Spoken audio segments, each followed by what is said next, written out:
President Trump is saying if there's no deal, quote, lots of bombs start going off. And the Iran. It's very close to being over. In an evening radio interview, President Trump claimed the Iranians are coming to the table. And if they don't, they're going to see problems like they've never seen before. But earlier, Iran's parliamentary speaker said, we do not accept negotiations under the shadow of threats. We have prepared to reveal new cards on the battlefield. Let's move to Iran. Situation monitoring and where the ceasefire talks are right now. Be a pivotal moment in the war with Iran. The 2-week ceasefire between the U.S. and Iran was expected to expire tonight, but it appears President Trump may have pushed back the deadline to. Vance trip put on hold. Uh-oh. What happened? Everyone was saying is a definite. So this comes as Vice President J.D. Vance is expected in Pakistan for another round of peace talks. So here's the question, will they happen? Nancy Cordes is at the White House. Nancy, good morning to you. So many conflicting messages and the stakes are so high. What can you tell us? Yeah, good morning, Gail. Everything feels a little up in the air this morning with both sides talking tough right now with this ceasefire about to end. President Trump is saying if there's no deal, quote, lots of bombs start going off. And the Iranians are saying they want the U.S. to release a ship it seized over the weekend, with a senior commander saying just this morning that there will be an immediate and decisive response to any aggression from the U.S. It's very close to being over. In an evening radio interview, President Trump claimed the Iranians are coming to the table. And if they don't, they're going to see problems like they've never seen before. But earlier, Iran's parliamentary speaker said, we do not accept negotiations under the shadow of threats. We have prepared to reveal new cards on the battlefield. We have not reached an agreement. Vice President J.D. Vance, who led the first round of talks in Pakistan, is poised to head there again for round two. But even that caused confusion Monday, with President Trump telling one news outlet that Vance was heading over now, then telling another that Vance would leave later in the day. But this morning, Vance still woke up in Washington. No plan, no strategy, no clear objectives. All of it providing more fodder for Democrats. A big part of the problem right now, particularly as it relates to skyrocketing gas prices, is Donald Trump's reckless and costly war of choice. On Monday, Trump rejected his energy secretary's estimate that God, thank God I just got back as my sexy goat, my sexy king, the sexual panther, the lion himself. Hakeem Jeffries was on screen. Thank God. Vance has paused the trip to Pakistan for Iran talks. Source said, as Trump discussed with his aides the possibility of canceling the trip altogether, Vance could still go to Islamabad even this evening, but for right now, travel isn't happening. Tasnim is reporting Iran is not going to Pakistan. No prospect of negotiations at this moment. Iranian official tells Jeremy Scahill that as of this moment, 3:38 p.m. Eastern Time, Iran won't attend a new round of talks. Officials say Pakistan told Iran and Trump will lift the naval blockade in the final hours of the ceasefire. Officials say Pakistan told Iran that Trump will lift the naval blockade to the final hours of the ceasefire. If that happens and the ceasefire is extended, new talks could happen Thursday. Okay, it's a real, I would say, initially I would have said this is a Mexican standoff. But I guess now it's a Pakistani standoff, okay? That's what it is. That's what it is. Because Iran has made their demands very clear. Lift the American naval blockade. If you don't do this, no talks. America, on the other hand, wants to max out on the victory, okay? They want to max out on how victorious they've been so far, how they've dominated Iran, except the reality, Pakistan standoff was right there. Fuck! God damn it, you're right. It's a Pakistan standoff! Pakistan Zindabad! God damn it, you're right. Son of a bitch. Okay, we just reversed it. We just reversed it. That's what now I want you to imagine I said, it's a real Pakistan standoff. Okay. Sounds too much like you're just saying the P word followed by standoff. Okay, calm down.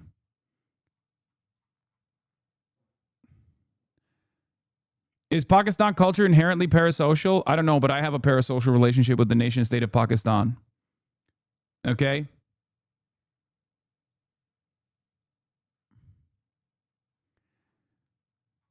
Wow, grape.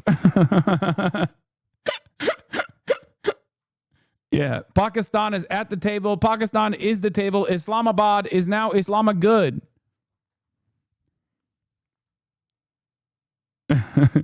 I love Pakistan. I will sacrifice my life for Pakistan.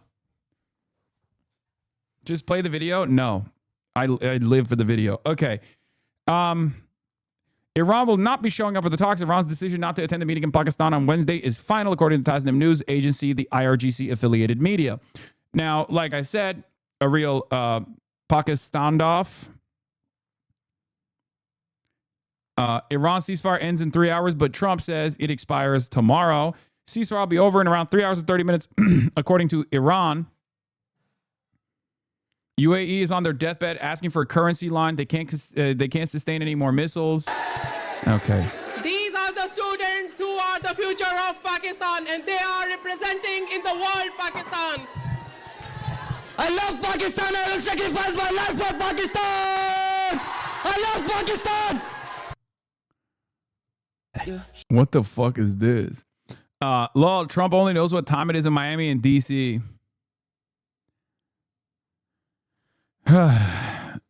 Yeah. Listen, as much as it hurts me as a Turk to see Turkey fall from grace and no longer be the table or at the table, my life for Pakistan. Okay, Pakistan is the table. Islamabad is now officially the table. Gas prices likely won't drop below $3 a gallon until next year. I think he's wrong on that, Trump said. Totally wrong. You're going to see prices drop. You're going to see energy come down like you've never seen it before. All these things are going to happen. But most economists actually agree with the energy secretary. In fact, the government's own estimates project that gas is not going to go back below $3 a gallon until at least 2027, Gail. Everybody's feeling it when you go to gas up your car. Nancy, before you go, news broke yesterday about a shakeup in the president's cabinet. What can you tell us about that? What happened? That's right. Labor Secretary Lori Chavez-DeRemer is leaving now. She's the third member of the president's cabinet to depart in less than 2 months. She's a former Oregon congresswoman, but she had been under scrutiny for possible abuse of her position. And her husband was also banned from Labor Department headquarters after 2 women who worked there alleged that he touched them inappropriately. On Monday, however, the president offered praise for Chavez-DeRemer and said she's just leaving for a job in the private sector, Gail. All right, Nancy, thank you very much. Vice President J.D. Vance is reportedly set to head to Pakistan today for a new round of peace talks with Iran. Right. I say Pakistan, you say Pakistan. Yeah. Lawrence dated a girl from there, and she said you have to say Pakistan. Right. Pakistan. Oh, my God. Wow, how cultured. Marcus just dropped on this headline. Vance called off trip to Pakistan! Sorry.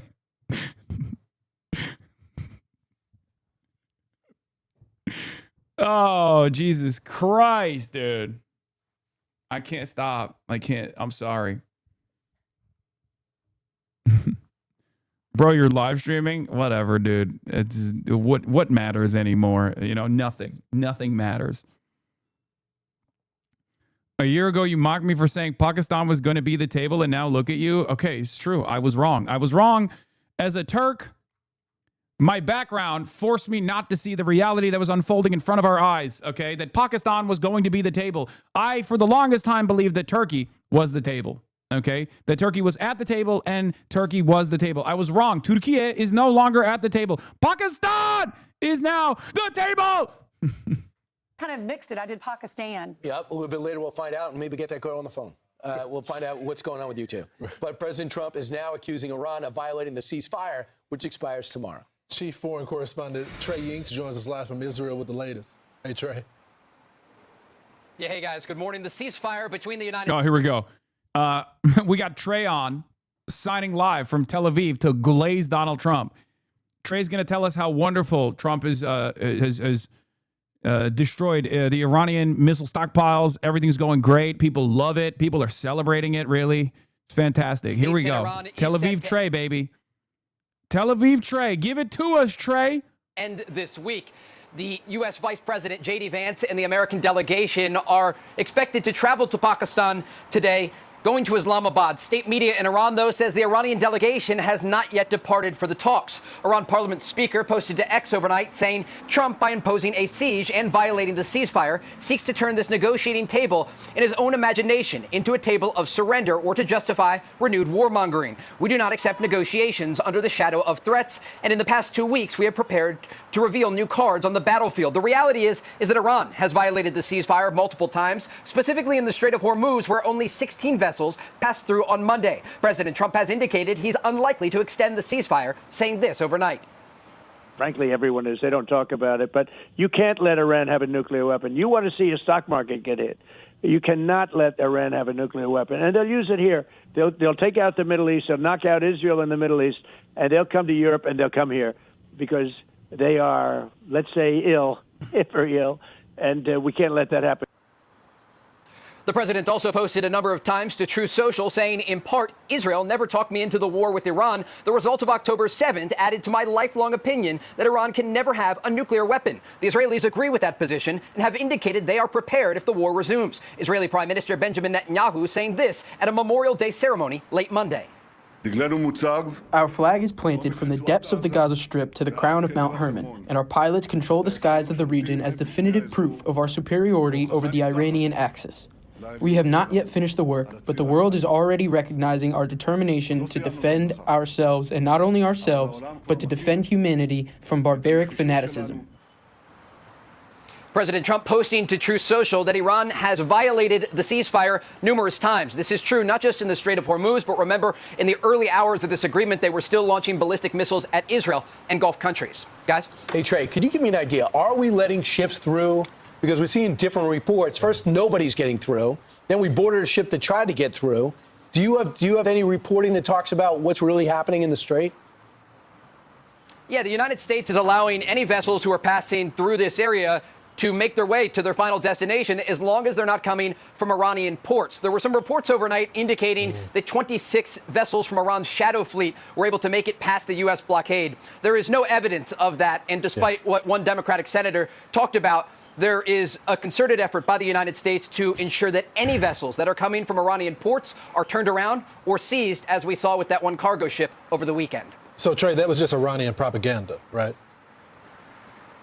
Yes, absolutely. And the shadow fleet that the senator is talking about is used to directly fund Iranian proxies across the Middle East, including Hamas, the Houthis, and Hezbollah, who are directly responsible for killing U.S. citizens. And so the shadow fleet is a very serious problem. It is not getting past the U.S. blockade, according to all reports and information that we have from the region.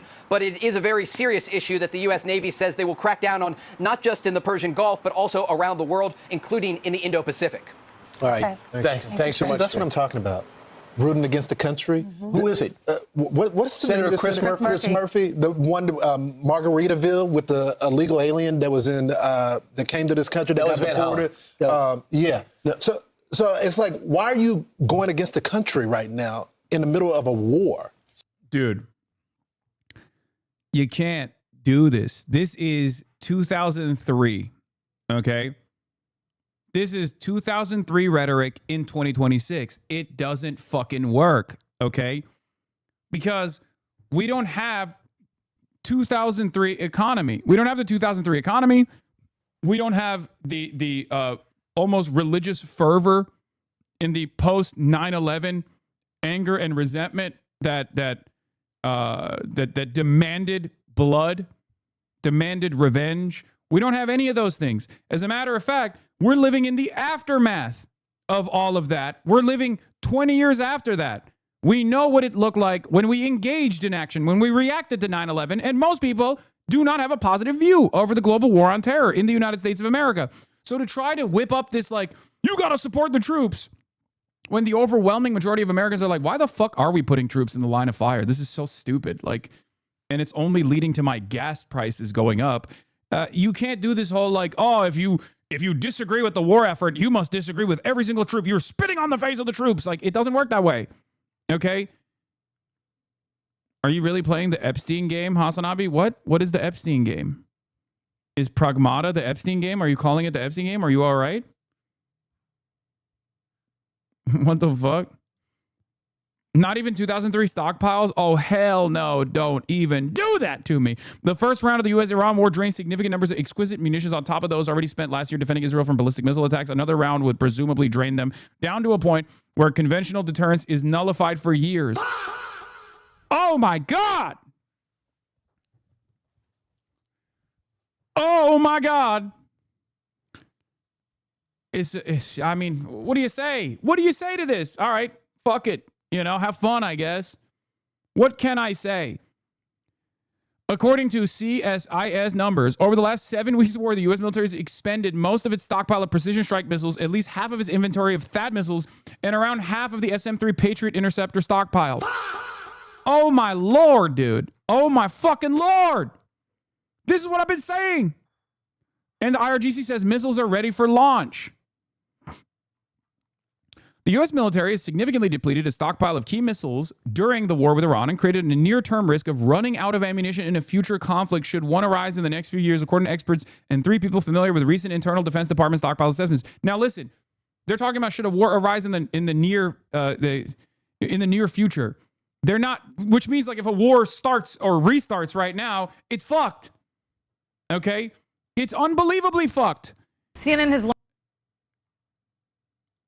And by the way, it is fucked. Just so you understand, it's totally fucked. Hey, guess what? By the way, remember, if you criticize this, you're anti-Semitic. Because you have to remind yourself, what is all of this for? And then you have to think, oh, it's for Benjamin Netanyahu, who I love and admire and is the best guy. He's the best guy. He's the guy in my heart. Okay, he leads the only democracy in the world, not just in the region, in the world. Honestly, the only honest democracy. No one has ever had an honest democracy. Am Israel Chai. Wonderful that we're doing all this, okay? It is what it is. You just gotta live with that. You gotta live with that. When you're paying extra at the pump, just remind yourself that, like, if you have any negative associations with the nation state of Israel, Benjamin Netanyahu, and the like, remind yourself that you are being deeply anti-Semitic and just like slap yourself in the face a couple times so you forget those bad thoughts. Okay? No bad thoughts. No bad thoughts. Only good thoughts.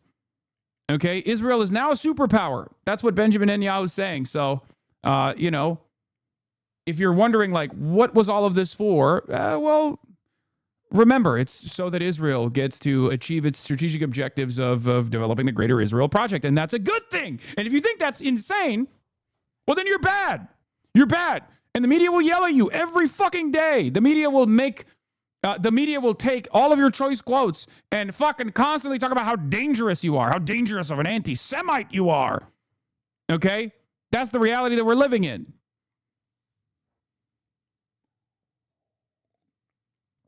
Once again, thank you, Closed Presence, for the 100 gifted subs. Haven't seen Closed Presence in a minute in this chat. Haven't seen Open Presence at all. I feel like my Qatari Oilers have been gone since this conflict arose. Many of us are suffering. My Oilers are suffering. Open Prez is not coming back, methinks. Wait, why? He's gone. He's closed, killed Open, and is now wearing their skin. I have no idea what these people's background is. Like, I don't. I have no idea at all. So I don't know if they were actually from Qatar or not. That was a joke. I don't think they're actually from the nation state of Qatar, the crown jewel of the Gulf, the pearl of the Gulf.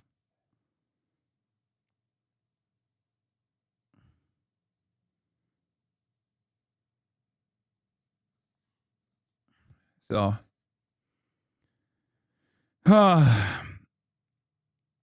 you know every chatter? Yes.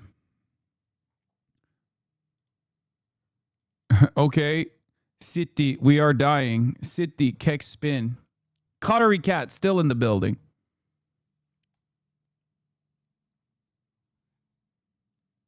They were Turkish.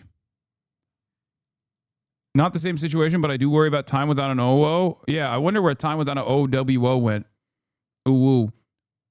What happened to Sakura Agor, another Oiler lost? They were Turkish and they are not happy with you saying Pakistan is the table. Okay, dude.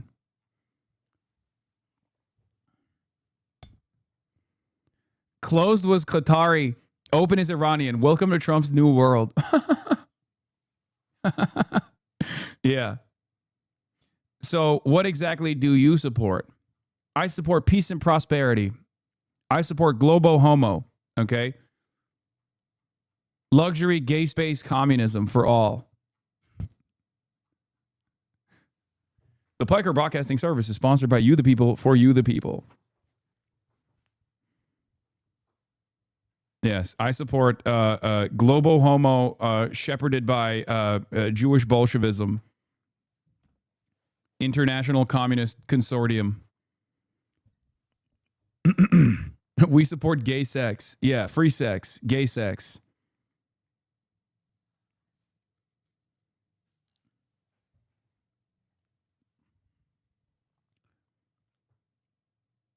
Sometimes I feel like your analysis lacks nuance and complexity, which is a large reason why I unsubbed, says 420 Cat Lover EDM. True. Facts. You see the J Street interview on PodSave? No, I haven't.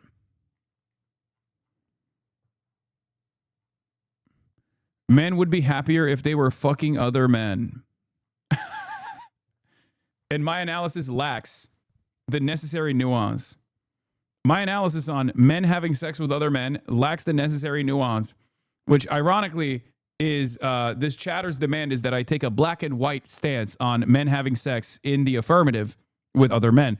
My rotisserie chicken woke up. Hello? Hello?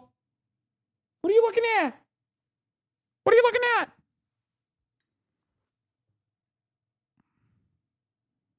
Bro, stop speaking on things you know nothing about. Oh, men loving men. You've never felt the warm embrace of a welcoming hole? Okay, I have. Your mom's. All right, let's continue with the fucking missiles. Let's get back to serious stuff. What am I doing? What the fuck is wrong with me? I'm sorry. I apologize to everyone. I need to get back to actually covering the news. All right, so we're talking about the American missile stockpile and the critical levels of depletion that we're at. Okay? Over the last 7 weeks of war, the U.S. military has expended at least 45% of its stockpile of precision strike missiles, at least half of its inventory of THAAD missiles, which are designed to intercept ballistic missiles, and nearly 50% of its stockpile of Patriot air defense interceptor missiles. Whew. According to a new analysis conducted by the Center for Strategic and International Studies, CSIS, those numbers closely align with the classified Pentagon data about U.S. stockpiles, according to the source familiar with the assessment. Earlier this year, the Pentagon signed a series of contracts that would help expand missile production, but the delivery timeline to replace these systems is 3 to 5 years, even with the increased capacity, the CSIS experts and the sources said. In the short term, the U.S. likely maintains enough bombs and missiles to continue combat operations against Iran in any scenario should the shaky ceasefire fail to hold. But the number of critical munitions remaining in the U.S. stockpiles is no longer sufficient to confront a near-peer adversary like China, and it will likely take years before the inventory of those weapons return to pre-war levels, CSIS analysis concludes. The high munitions expenditures have created a window of increased vulnerability in the Western Pacific. Mark Kankian, a retired U.S. Marine Corps colonel and one of the authors of the CSIS report, told CNN it will take 1 to 4 years to replenish these inventories and several years after that to expand them to where they need to be. Let's watch the CNN report on the critical missile shortage. Learned that the U.S. military has significantly depleted its stockpile of key missiles during the war with Iran. And according to experts, this reduction is so severe it has created a near-term risk of the U.S. running out of ammunition should a future conflict arise in the next. You know who also said this exact same thing was going to happen if we go to war with Iran? Motherfucking Raisin Cane, dude. Trump's beautiful general from Central Casting. He did. He said this. He said this exact same thing so many times that seemingly fell on deaf ears in the rooms that, you know, Trump was in, that he went to the media and also leaked it. He did. General Dan Raisin Kane, he said it. Few years. CNN's Natasha Bertrand is with us now. Her reporting on this. It's some new reporting here. Natasha, walk us through what you've learned. Yeah, Brianna, so according to this new study by the Center for Strategic and International Studies, which was, their findings were confirmed by 3 sources familiar with recent Pentagon assessments of U.S. stockpiles, the U.S. is running dangerously low on some of these key munitions that would be required to confront a near-peer adversary in the short term, like China, for example. So while the U.S. does still have sufficient munitions to continue bombing Iran, for example, if this shaky ceasefire were to fall apart, if they were to need to confront an adversary like China or like Russia, for example, then that could pose significant problems for the United States. Now, just to give you an example of how much the U.S. stockpile has been depleted over the last 7+ weeks of war on Iran, according to this assessment and the sources that we spoke to, the U.S. military has expended at least 45% of its stockpile of precision strike missiles, at least half of its inventory of THAAD missiles, which are designed to intercept ballistic missiles, and nearly 50% of its stockpile of Patriot air defense interceptor missiles, which are, of course, very key air defense munitions.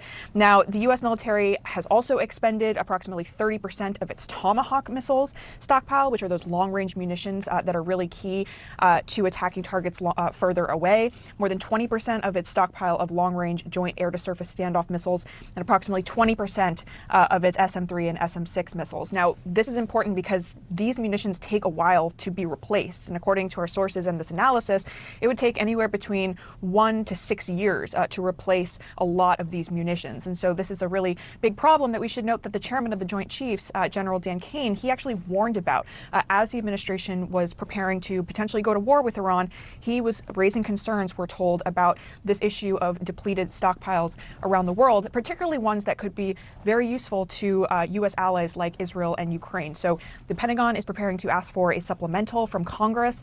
Always funny how the near-peer assessment of China never mentions mobilization tempo. Like, they can't even move at a pace that the U.S. could ever match at the event of a prolonged conflict.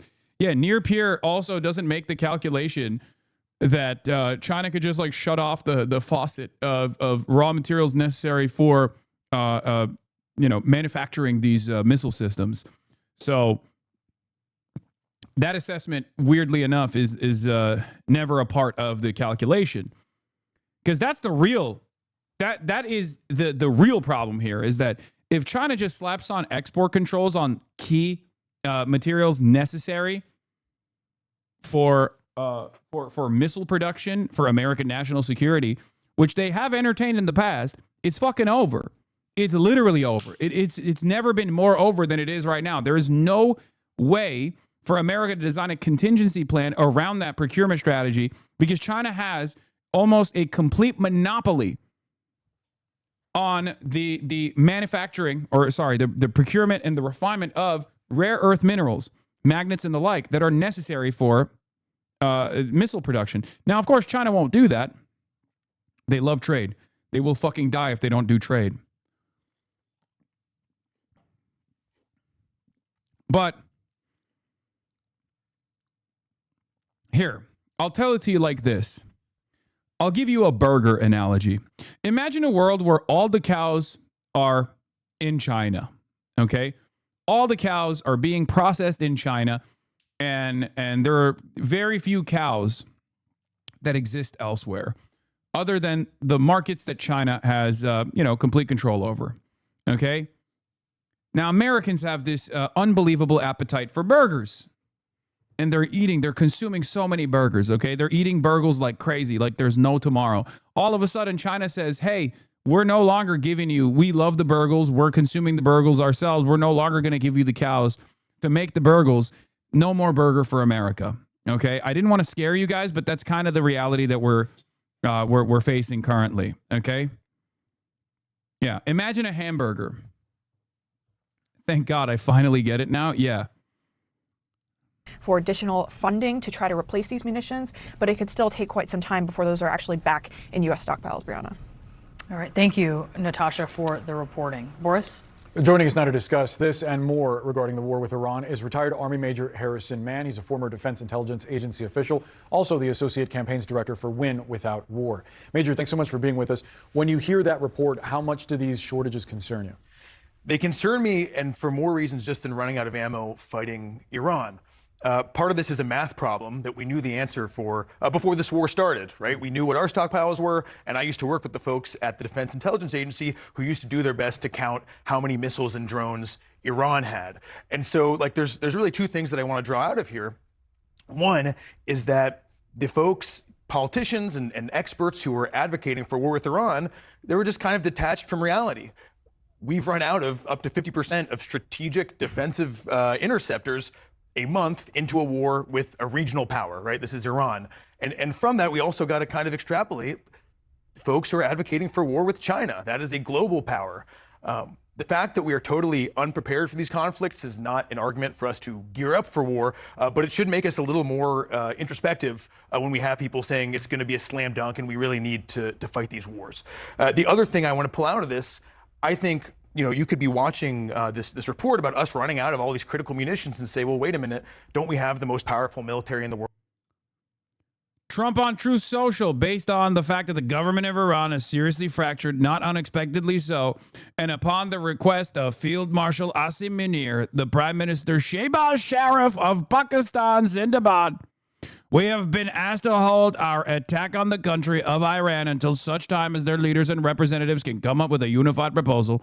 I have therefore directed our military to continue the blockade and, in all other respects, remain ready and able, and will therefore extend the ceasefire until such time as their proposal is submitted and discussions are concluded one way or another. What happened? Dude, every time Donald Trump pulls away, from military action, he presents it in a way where he's like, it's because they're so weak. It would be bad. It would look bad if we just hit our enemy in their weakest moment. Okay. It's so funny. Another Tuesday, another Taco Tuesday. Okay. Now, of course, the problem here is still the continued blockade. He'd rather explode than be seen as weak. It's pathological. Yeah, I think this is turning into Trita Parsi's assessment a little bit. I still think there's perfidy at play here. Mike Huckabee has been recalled to the United States. That's interesting, at least. And also, you have a lot of troop activity leading up to this moment, so who knows what he does.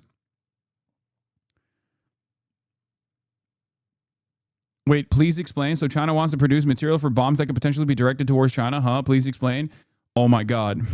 We taught the average person how international trade works, and their mind exploded instantaneously. Brother or sister or the emperor, that is what's going on right now. That's why it's really funny when America's like, we hate China. We have to go to war with China. It's like every single missile component touches Chinese hands at a certain point, okay? This is just how it works. This is how international trade works. China is a unbelievably important, if not the most important part of the supply chain. So yes, on the one hand, you hear Americans endlessly talk about how China is a real threat, a real danger to America. On the other hand, China has for years and years been a manufacturing base that creates the materials that are necessary for missile production. China is the manufacturing base of the entire planet. And yes, vice versa, China uses USA chips in their weapons too. Like there is this very strange design that we have over international trade that does not correspond to the way that we talk about China. Now, of course, China doesn't talk about us in the same way that we talk about China. Let's be real. If we're being totally honest here, they don't talk about us like the way we talk about them. But we have this very belligerent attitude. China recognizes the interdependency that they have with us. We, if we're being honest, recognize it as well, but we talk like we don't recognize it. But Then again, that inconsistency is perhaps best demonstrated by the way that Trump moves on the timeline. On the one hand, sober minds recognize that Iran still maintains all the leverage by controlling the Strait of Hormuz. Donald Trump needs to open the Strait of Hormuz, and instead he has decided to add a second blockade to the Strait of Hormuz, making it seem as though America has the upper hand in these conversations. Behind closed doors, they're begging the Iranians to get to the ceasefire table and negotiate with the Americans. But in public, they're doing this. They're doing a whole lot of this. Don't we have the biggest military in the world? We just spent nearly $1 trillion on the Pentagon last year. Why don't we have enough ammo? And I think it's important for folks to understand, especially as we move into talking about supplemental funding or a new defense funding bill, that these hundreds of billions of dollars that Congress gives the president for war largely do not go into things that we would say we need for war. The reason that we don't have enough air defense interceptors is because instead we've been spending that money on like these big projects that are kind of designed to be expensive. I hate to describe it this way, but a lot of this $900 billion budget, and that's what Congress passed last year, nearly every Republican and over 50% of Democrats too, kind of becomes a slush fund for defense contractors. Raytheon, Lockheed, and instead of producing the defensive capabilities that you say we might need, instead of doing things like paying to get black mold out of the soldiers' barracks, instead of going towards getting better bomb shelters for the hundreds of U.S. troops who've been wounded in this war, we're building big vanity projects like the F-35 stealth fighter, which we learned pretty early on in this war is not that stealthy. Iran caught it on camera and shot at it, or like Ford-class aircraft carriers that the toilets don't work on. And so I think it's really important to understand if you see these numbers and are shocked or worried by them, more money is not the answer. More judicious spending is. There's also an aspect to this, specifically when it comes to Iran, and I'll get to China in a moment, but financially it's asymmetrical, right? I've heard some experts describing the U.S. weaponry as a Ferrari out in the skies over Tehran, and the Iranians essentially shooting like a razor scooter at a Ferrari. It's way less expensive for them to take out the U.S. and Israel's equipment than the inverse. How does the U.S. make that more efficient? Does it need to adjust toward a more Ukrainian-like model? So this is another reflection of our misguided priorities, I would say. Drone proliferation in the Middle East has been a threat for at least a decade. We saw them popping up in the Syrian civil war, and Iran has been a leader in this field. As you mentioned, Ukrainians, out of necessity, figured out much, much cheaper ways to deal with this threat. Why haven't we invested in them? Again, these are because of decisions that Congress and successive military leadership made. U.S., and I mean this, will never be able to engage in the same efficient procurement strategies of the Ukrainian or the Iranian drone manufacturing industry. And there's one reason for that, and especially for Iran, but even this is also the case with Ukraine as well, to a lesser degree. The reason is because of why our defense industry exists, okay? The Iranian defense industry exists out of necessity. It is for survival. It is for sovereignty, okay? It's not because America doesn't have the industrial base to do this. Of course we do. I mean, look at China. The reason why is because our military-industrial complex does not exist for national security. It exists for profit. The Ukrainian drone industry was built out of necessity. Now, it's still very westernized, and therefore there is an element of profit seeking in that one as well, but it's still ultimately built out of necessity, okay? And it is especially the case for Iran. Iran's defense sector is not designed for profit. It is designed for survival. That's it. That's it. It's that simple. And that's precisely the reason why we take the Iranian Shahed drones that are made for like, I believe, $7,000 to $10,000 a pop, the cheapest versions of the Shahed drones, which is basically like a lawnmower with explosive ordnance attached to it, right? Very cheap and very reliable. And our version of that, which is the Lucas, is like $30,000 a piece. So even when we just take the Iranian invention and basically slap made in the USA sticker on it, it's still infinitely more costly. Sometimes, twice, sometimes 4 times, 5 times the price. And the reason for that is because American manufacturing is not designed around survivability, is not designed around necessity. It's designed around contractor bloat. It's designed around endless profit seeking. It's that simple. And that's why, in a situation where you're going toe-to-toe with a country that is capable of waging asymmetric war, and a country that is willing to absorb a lot of the costs, because it's had to absorb a lot of the costs due to the sanctions regime that we implemented for many, many years, they have a lot more leverage. It's a lot cheaper for them to maintain control over this key choke point for trade, for international trade, and they can just withstand us in a game of attrition.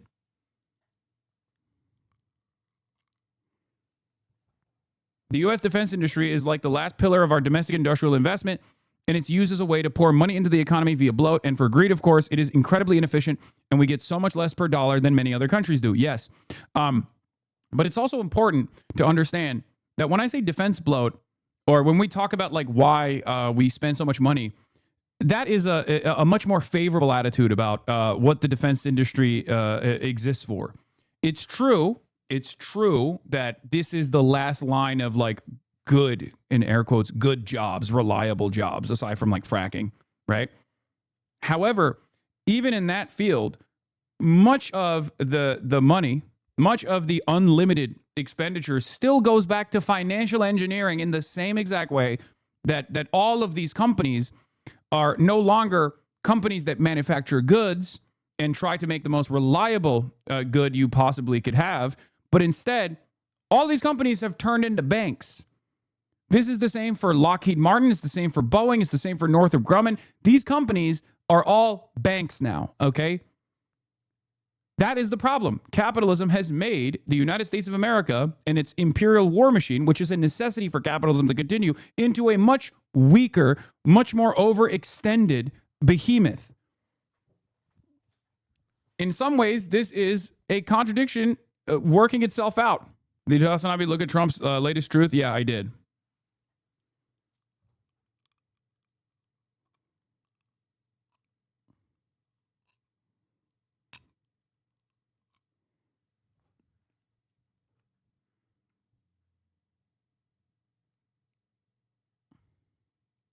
Anyway.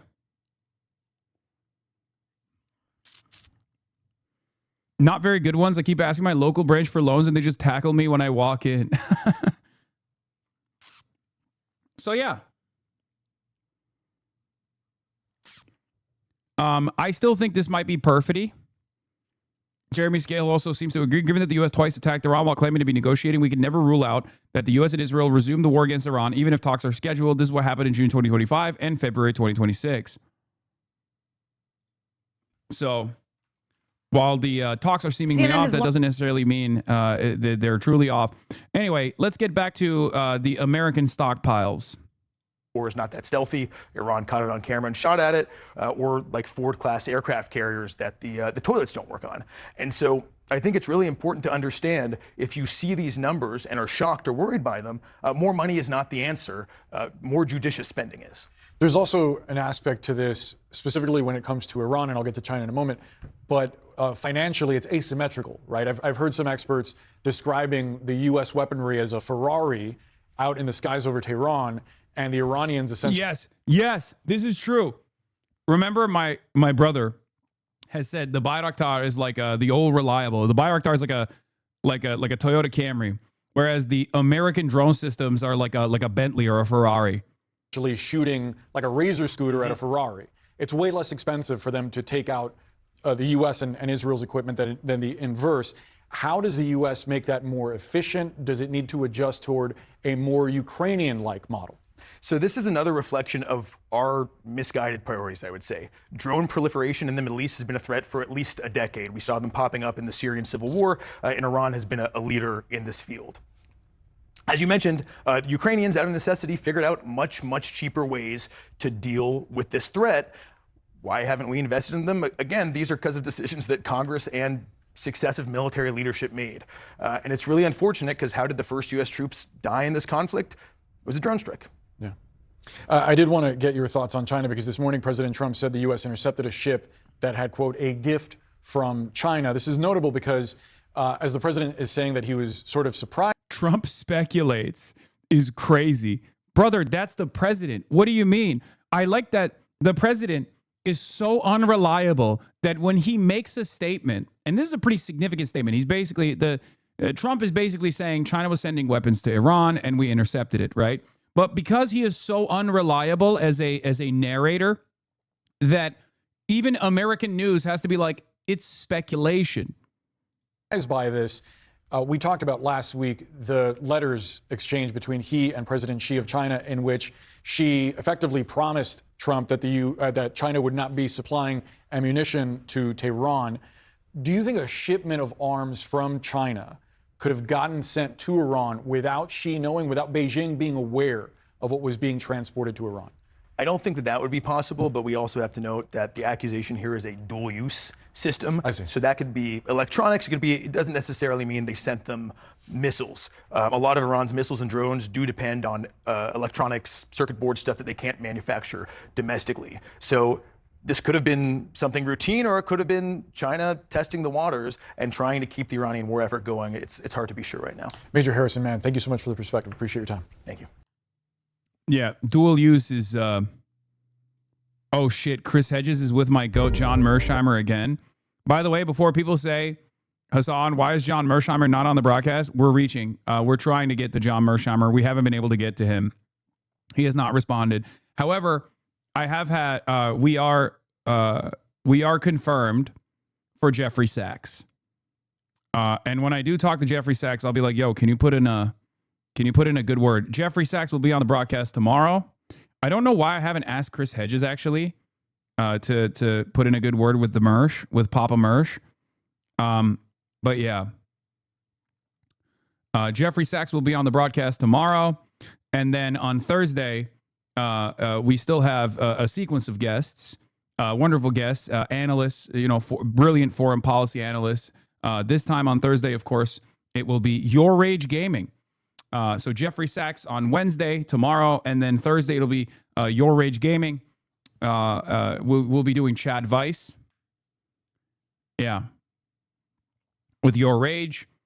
And no, he will not be talking about, how to pry open the Strait of Hormuz.